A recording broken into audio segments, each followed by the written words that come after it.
The National News Desk, locally covered, nationally connected. Thousands of people continue to search for victims of the deadly flooding in Texas for this 7th day. Why the number of missing people may not be accurate. Then the latest plan introduced this week to restrict the rights of ICE agents as they conduct immigration raids. Then new progress on peace in the Middle East. Why American leaders believe a ceasefire and hostage release deal is closer than it's been in a while.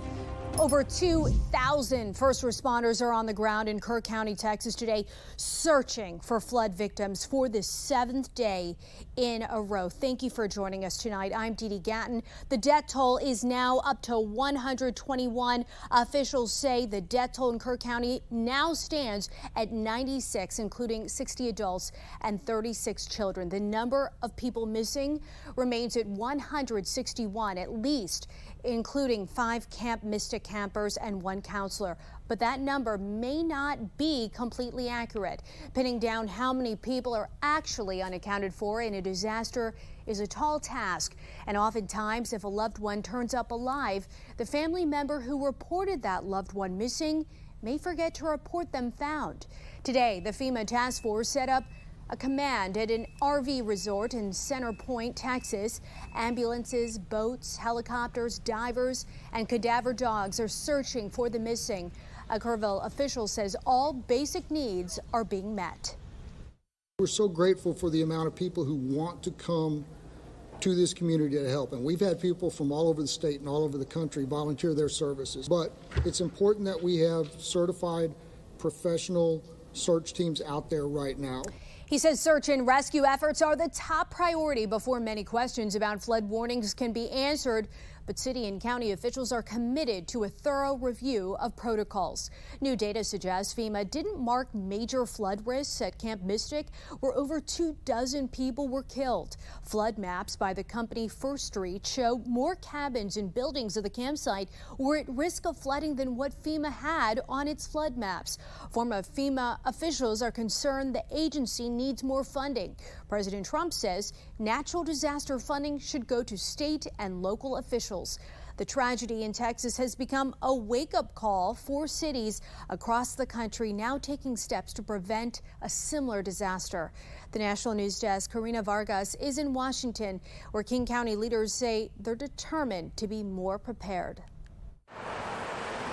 For residents in Carnation, flooding is always at the top of mind, especially with the Snoqualmie River causing severe flooding in the past. Roads will close. You'll have to find a new route from work and school and home, and it's just something you learn to live with is the flooding.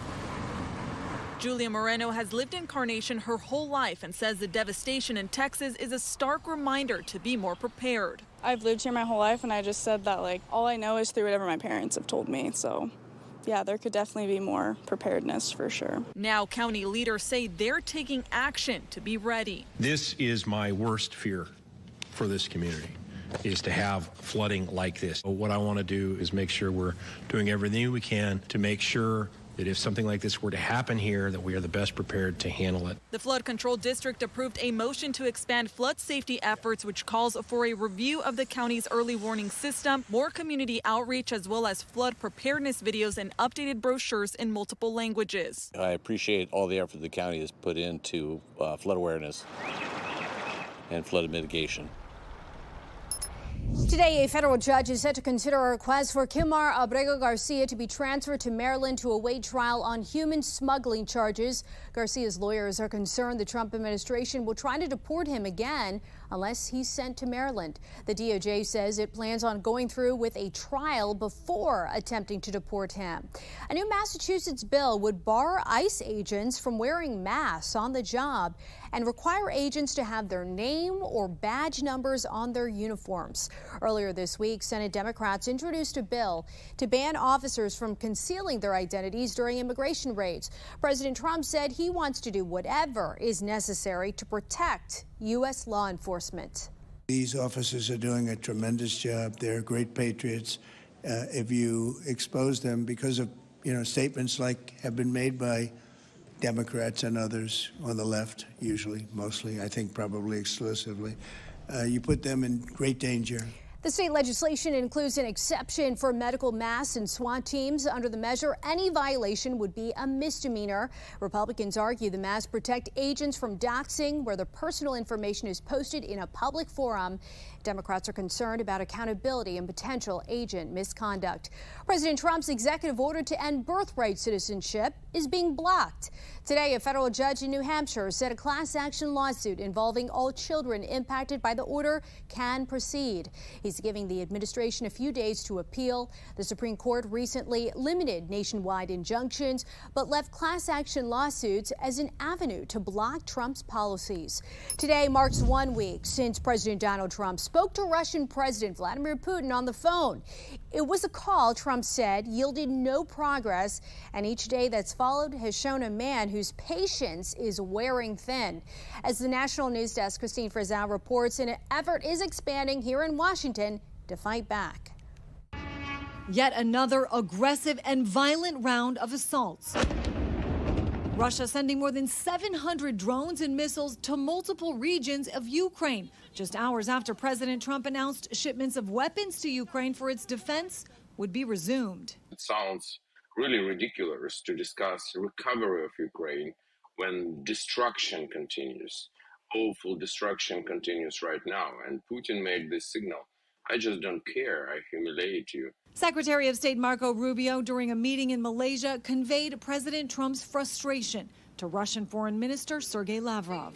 We feel as if we've dedicated a lot of time and energy to this matter, and just not enough progress has been made. We need to see a roadmap moving forward about how this conflict can conclude. The conclusion to a nearly 3.5-year war has proven to be a daunting task. Previous efforts to cripple Russia's economy have continuously failed, with countries like China and India picking up the slack, buying Russian oil that's helped fund its war.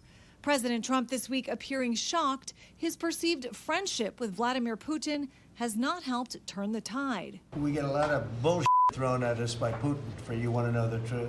He's very nice all the time, but it turns out to be meaningless. A battered Ukraine once again pleading for help, which many in Europe want to give, and the United States seems keen to consider. Vladimir Putin doesn't want peace.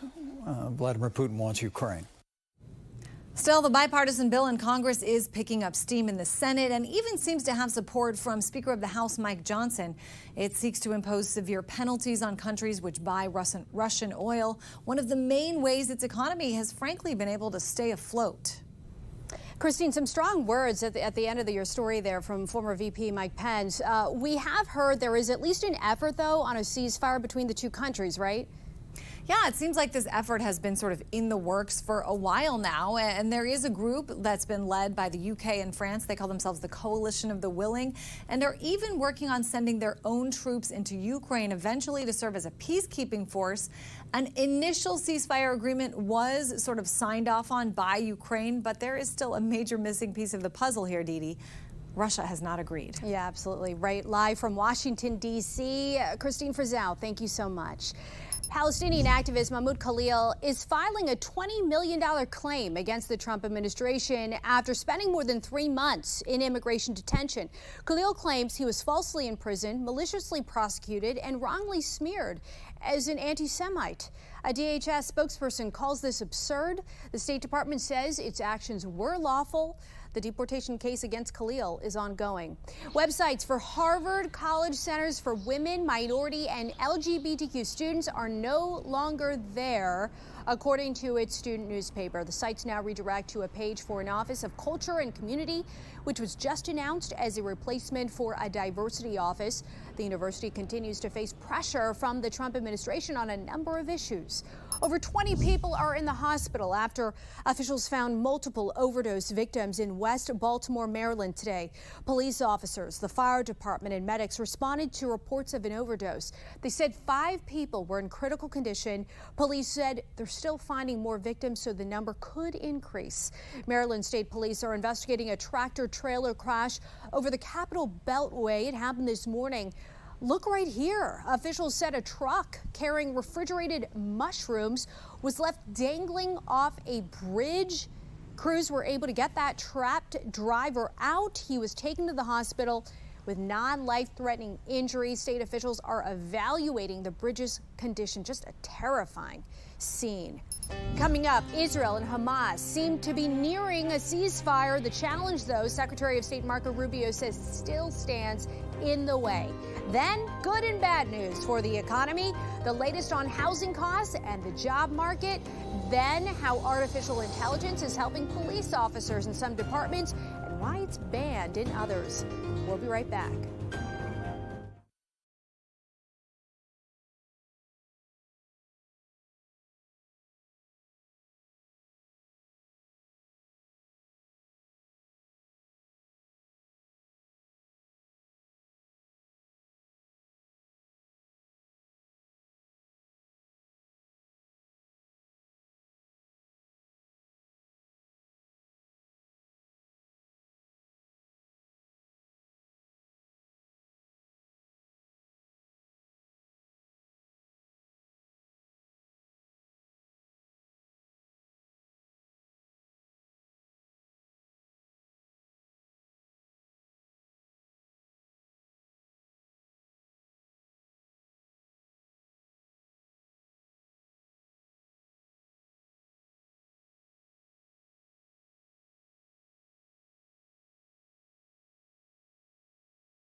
Secretary of State Marco Rubio says he believes an Israel-Hamas ceasefire is closer than it's been in a while.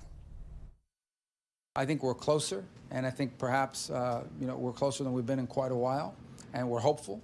But we also recognize there are still some challenges in the way, and one of the fundamental challenges is Hamas's unwillingness to disarm, which would end this conflict immediately. If they just release the hostages, there shouldn't be a single hostage. There shouldn't be a single hostage body still left.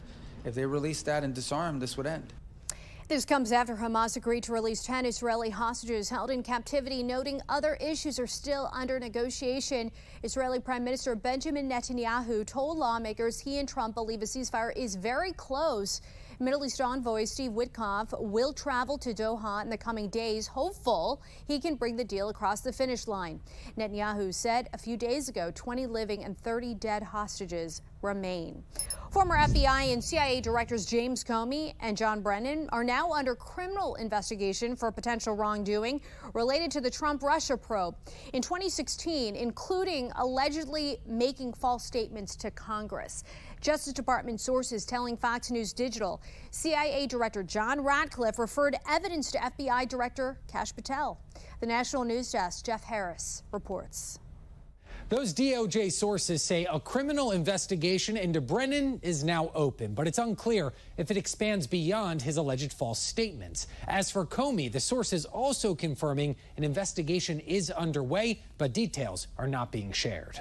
The investigation comes following last week's release of a review by CIA Director John Ratcliffe, criticizing the investigation into Russian interference in the 2016 presidential election. Ratcliffe, writing on X, the original assessment was conducted through an atypical and corrupt process under the politically charged environments of former Director Brennan and former FBI Director Comey. Both men now under fire for allegedly making false statements to Congress about the investigation and the decision to examine claims in a Steele dossier from a former British spy, alleging coordination between the Russian government and the Trump campaign. They clearly had a more favorable view toward Mr. Trump, and actions they were taking were trying to increase his prospects, even though I think that they probably felt as though they were not all that great. The dossier was funded through a law firm connected to Hillary Clinton's campaign and the DNC. The investigation ultimately taken over by special counsel Robert Mueller, who confirmed parts of the Russian interference narrative but said there was no criminal conspiracy. Legal scholar Jonathan Turley says a lot of questions still need to be answered, including why Comey signed off on warrants to spy on the Trump campaign. Why particularly Comey, for example, signed off on on these FISA warrants, these secret court warrants to conduct this surveillance. President Trump also commenting on the investigation at the White House Wednesday. I think they're crooked as hell, and maybe they have to pay a price for that. Now, the Fox News report on Brennan and Comey breaking as the FBI and DOJ faced online criticism from some of Trump's supporters after concluding there was no evidence of a client list or murder in connection to Jeffrey Epstein. I'm Jeff Harris reporting from Washington.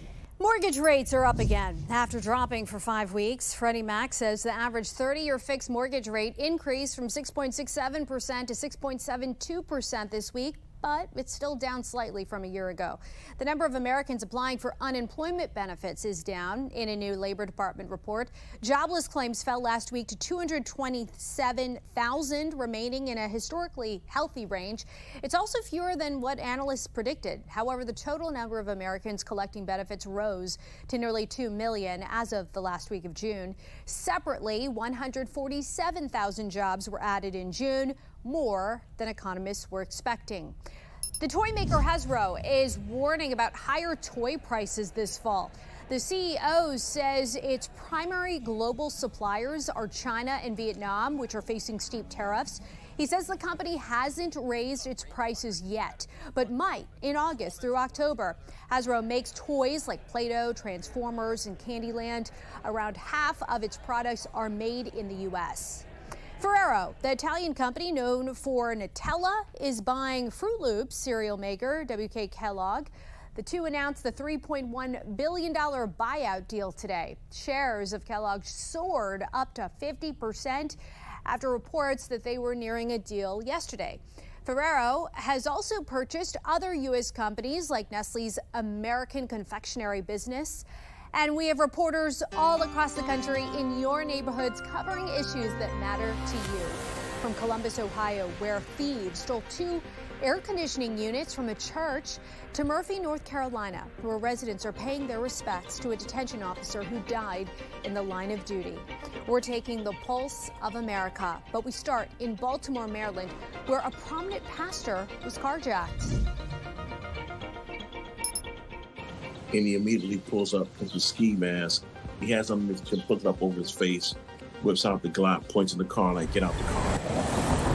Once he does, Moles says the masked individual hits him over the head with the weapon, and in a split-second decision, he's overcome with adrenaline. I immediately go in the fight. I just start punching him in the face. I reach out for the gun. Surveillance video shows Moles tacking the teen to the ground, the pair wrestling for about 20 seconds. Then suddenly, Moles says his anger turned to compassion. I realize how young he is, and that's when I tell him, hey, I'm a pastor, relax. You would think once I let him know I was a pastor that there would be in one way or another some level of remorse, and there was neither, none at all.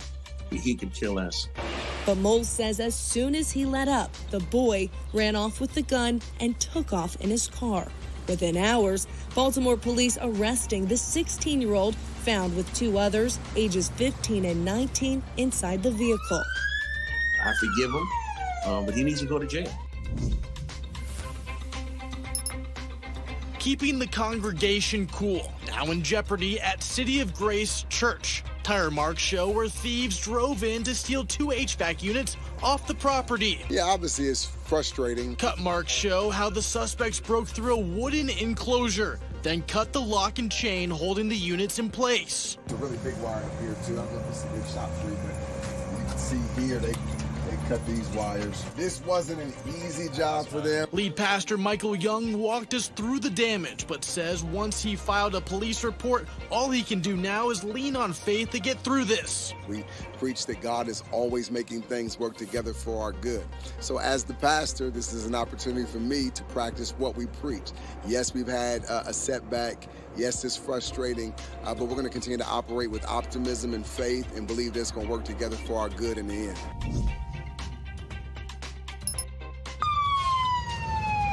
Law enforcement lined up, one after the other, for a procession stretching from the Murphy area to Andrews and back to Tri-County Community College, all in honor of their fallen comrade, Cherokee County Detention Officer Francisco Flates. Citizens lined the route. Also to salute this deputy who gave his life for us. Flates was fatally shot June 30th while he and another officer escorted an inmate to a medical appointment in the Peachtree community. The inmate stealing Flates' gun during an altercation and shooting him, according to the sheriff's office. It's a job that carries risk every day. On this day, a chance for the community to acknowledge people like Flates. A lot of people said that he was a great guy, great man. Janice Johnson compelled to line the procession route. I hate it for the family. My heart goes out to them.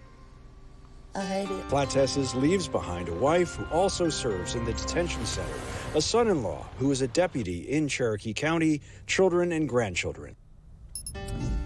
Coming out, the potential dangers of law enforcement officers using artificial intelligence. We'll explain right after this.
Spotlight on America has been reporting for years on police shortages impacting public safety nationwide. Now, artificial intelligence is helping some officers write their reports.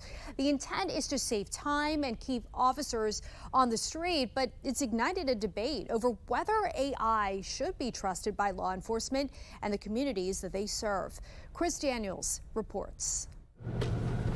It's a part of policing you don't see in the movies. I like the freedom. This is my office that you're seeing right now. That is often monotonous. What percentage of your time is taken up by writing reports?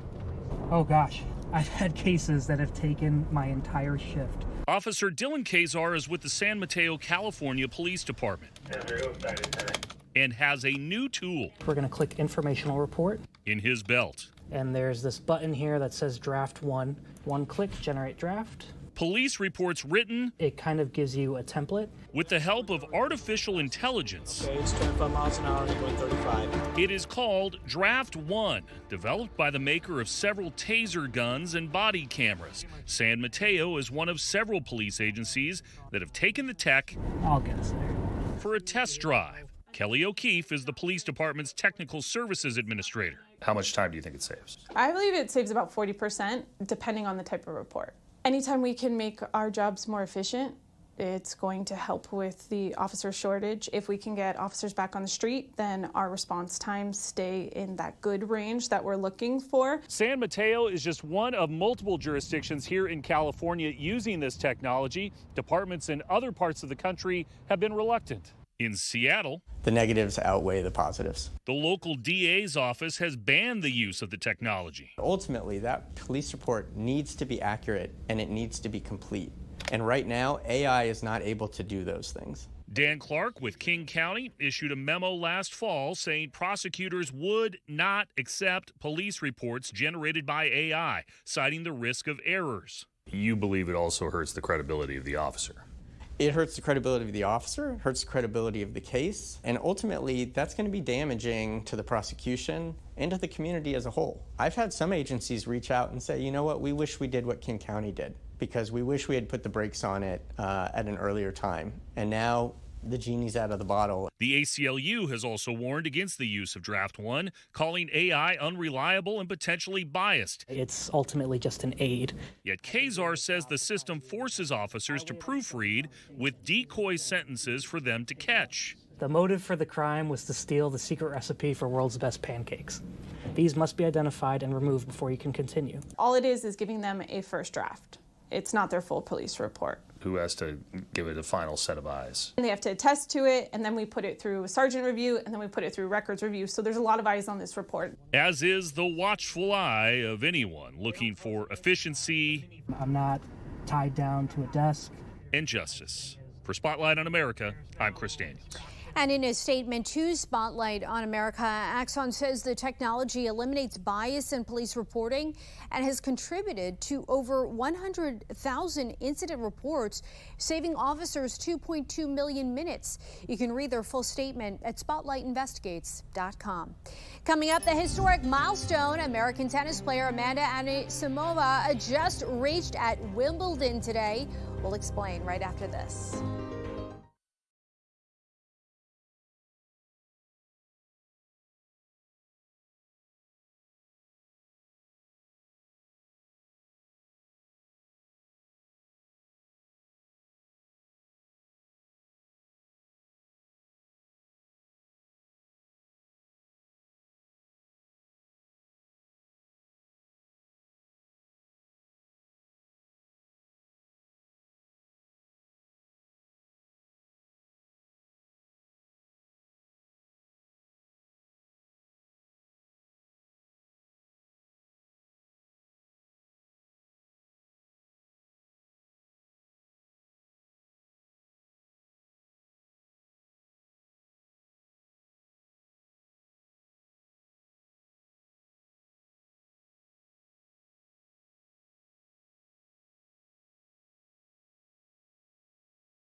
American tennis player Amanda Samova has reached her first Grand Slam final. Today, the 23-year-old beat world number 1 Aryna Sabalenka at Wimbledon in 3 sets. Samova is the first American finalist at the tournament since Serena Williams.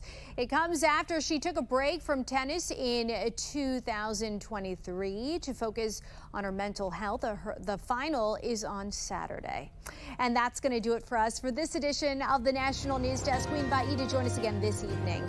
For now, I'm Dee Dee Gatton here in Washington. Thanks for watching. See you tonight at 10.